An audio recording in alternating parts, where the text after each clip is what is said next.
हमें कभी भी किसी के भी घर या मंदिर में खाली हाथ नहीं जाना चाहिए, ऐसा हमारे बुजुर्ग कहते रहे हैं। यदि हम किसी के घर कुछ गिफ्ट लेके जाते हैं तो ये उसके प्रति हमारी आदर और सम्मान की भावना को दिखाता है। दूसरी चीज, इससे देने की परंपरा जो है, यानी कि देने की परंपरा जागृत होती है। यदि आप किसी को कुछ देते हैं तो ब्रह्मांड आपके देने वाली चीज के कई गुना ज्यादा बड़ा करके आपको वापस देता है। इसलिए भी हमें किसी के घर भी और मंदिर में भी कभी भी खाली हाथ नहीं जाना चाहिए। कुछ लोग मंदिर जाते हैं लेकिन सीधा चले जाते हैं, प्रसाद खा के वापस आते हैं। हमें वहाँ पर कुछ ना कुछ लेके जरूर जाना चाहिए, चाहे वो प्रसाद के रूप में हो, चाहे वो गिफ्ट के रूप में हो, या उसके गुल्लक में हमें कुछ ना कुछ जरूर डालना चाहिए। यदि हम किसी के घर कुछ लेके जाते हैं तो ये ऊर्जा के आदान प्रदान को दिखाता है। जब आप किसी के घर कुछ लेके जाएंगे तो ये मान के चलिए वो भी आपको कुछ देगा।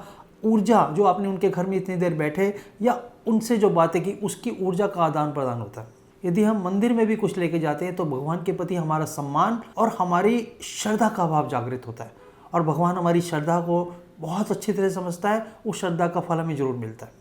सबसे इम्पॉर्टेंट बात, यदि हम किसी के घर में कुछ भी लेके जाते हैं, कुछ गिफ्ट लेके जाते हैं, तो हमारे संबंध मजबूत होते हैं। आपका यदि उनके साथ मनमुटाव भी चल रहा है तो जब आप कुछ लेके जाएंगे तो आपका मनमुटाव भी दूर होगा और संबंध बेहतर होगा। इसलिए कभी भी मंदिर में और किसी के घर भी खाली हाथ नहीं जाना।